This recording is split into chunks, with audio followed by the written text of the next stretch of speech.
तदीयं चरित गोविंद तुभ्यमेव समर्पयामि। हे केशव, आप ही का गुणगान और आप ही का चरित आपको समर्पित है, और त्रुटियां तो होंगी। पिछले अध्याय में भक्ति का महर्षि देवर्षि नारद जी से भेंट हुआ। भक्ति ने अपना व्यथा सुनाया तो नारद जी ने भक्ति को बहुत ही सांत्वना दिया। कहा कि हे देवी, आपको कोई भी परेशान होने का कोई आवश्यकता नहीं है।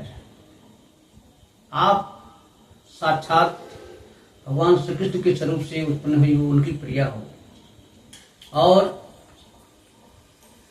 आप सदा ही वैकुंठ लोक में भगवान के भक्तों का पोषण करने के लिए आप वहां पर हमेशा रहती हैं, और इस भूलोक पर केवल आप छाया के रूप में रहती हैं। और इस कलयुग में अब मानव द्वारा यज्ञ, योग, तप, ब्रह्मचर्य ये सब संभव नहीं है, लेकिन अगर भक्ति करेंगे तो सभी साधन सुलभ हो जाएंगे और उनका परमार्थ कल्याण हो सकता है। और इस प्रकार नारद जी ने भक्ति को बहुत ही ढाढ़स दिया और बोले, भगवान ने मुक्ति को तुम्हारी दासी बनाकर भेजा, यहाँ साथ में रही, और तुम्हारे ज्ञान और वैराग्य दो पुत्र भी साथ में रहे। लेकिन इस घोर कलयुग में पाखंड नाम के रोग ने उसको मुक्ति को घेर लिया। अब वो तुम्हारी ही आज्ञा से तो पुनः चली गई, लेकिन जब तुम उनको बुलाती हो तो फिर आ जाती है। लेकिन आपने ये ज्ञान और वैराग्य नामक दो पुत्रों को अपने पास ही रख छोड़ा। अब ये समझ लीजिए कि इस संसार में जब मनुष्यों का बहुत ही पुण्य उदय होता है तो ये भगवान की कीर्तन जो करने का किसी को अवसर मिलता है। क्यों? ये बताया गया, ऋणाम जन सहस्त्रेला भक्त्यो प्रीति जायते, कलो भक्ति भक्त्या कृष्ण हितिष्ठते। जब आदमी के करोड़ों जन्मों का फल उदय होता है तभी जो है भक्ति के प्रति उसकी जो है प्रीति होती है। और कलयुग में क्या है? कलयुग में केवल भक्ति करिए, और इससे जब आप भक्ति करते हैं तो साक्षात भगवान नारायण आपके हृदय में विराजमान हो जाते हैं। तो कलयुग का प्रभाव बहुत अच्छा है। इसलिए हे देवी, आपको परेशान होने की बात नहीं है।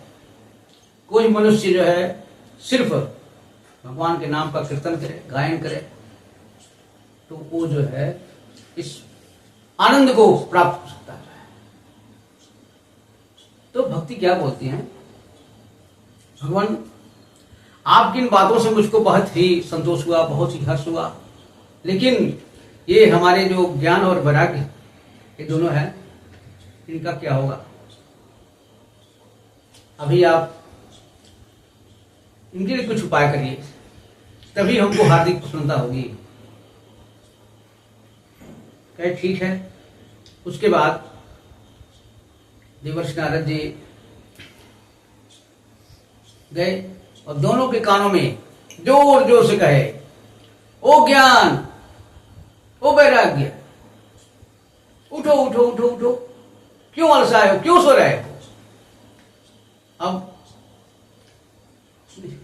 उसके बाद देवर्षि ने उनको वेद, वेदांत, उपनिषद, गीता कई बार कहा, और इसके प्रभाव से थोड़ा वो उठ करके खड़े हुए, लेकिन अभी उनको घोर निद्रा थी।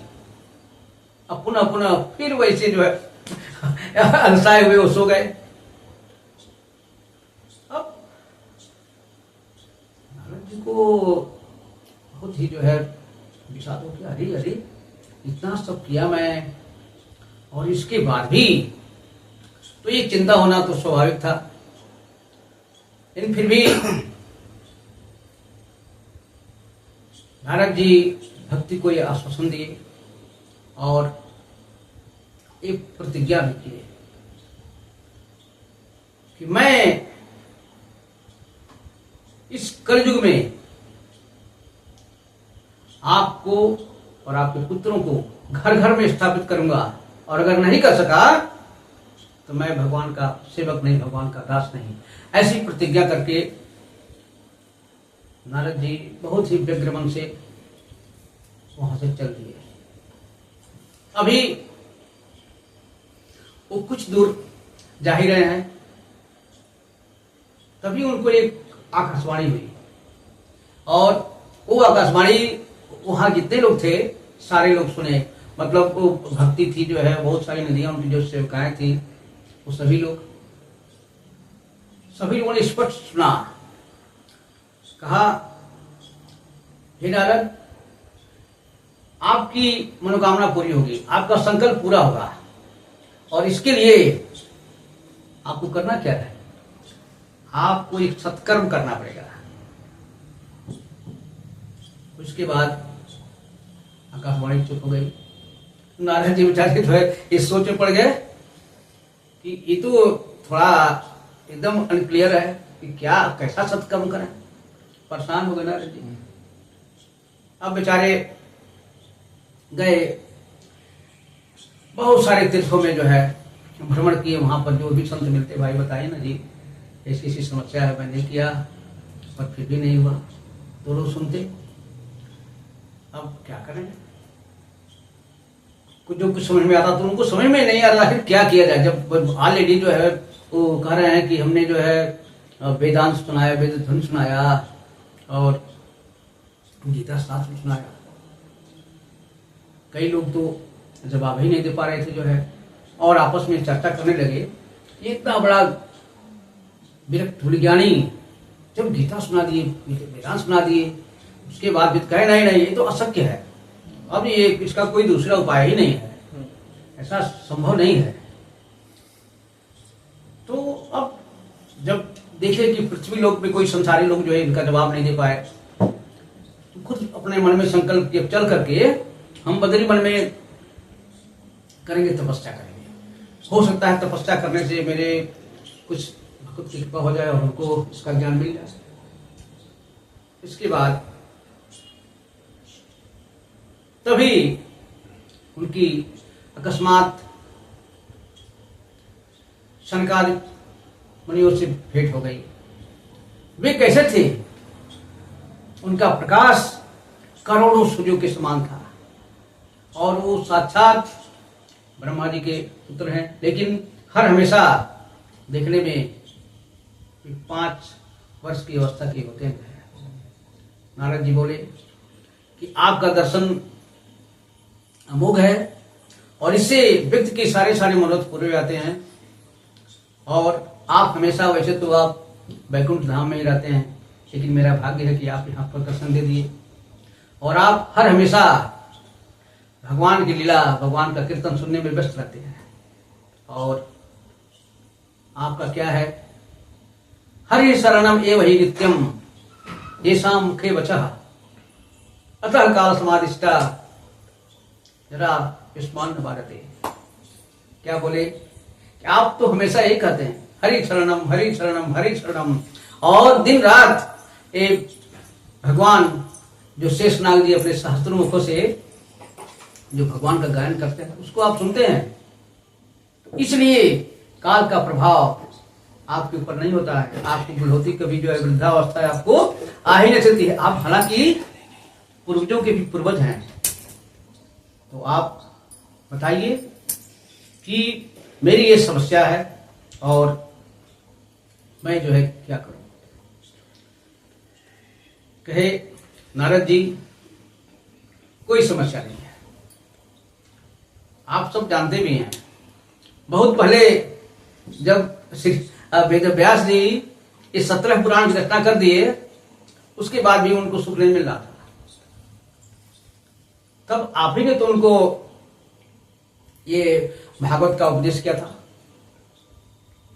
और तब वो ज्ञान पा करके व्यास जी फिर से ये श्रीमद् भागवत पुराण की रचना किए। और ये श्रीमद् भागवत पुराण कैसा है? यह ऐसा है कि इसका एक शब्द कान में पड़ते ही ये सारा कलयुग के दोष जो है मिट जाएंगे, और भक्ति, ज्ञान, वैराग्य सारे जो है तरुण हो जाएंगे। और ये जैसे एक सिंह आता है और सिंह की दहाड़ को सुन करके फिर ये दूर भाग जाते हैं, उसी तरह से कलयुग में श्रीमद् भागवत का एक शब्द भी अगर कान में पड़ गया तो कलयुग के सारे दोष दूर हो जाएंगे, और जिन कारण से एक ज्ञान और वैराग्य भूले हुए हैं ना, उनका सब दोष दूर हो जाएगा। इसलिए मेरी अनुशंसा यही है कि आप श्रीमद् भागवत का ज्ञान यज्ञ करिए, और इससे ये भक्ति का भी कष्ट दूर होगा और ज्ञान वैराग्य भी सही हो जाएंगे। क्योंकि इदम भागवतम पुराणम ब्रह्म संहितम भक्ति ज्ञान विरागाणाम स्थापनाय प्रकाशितम।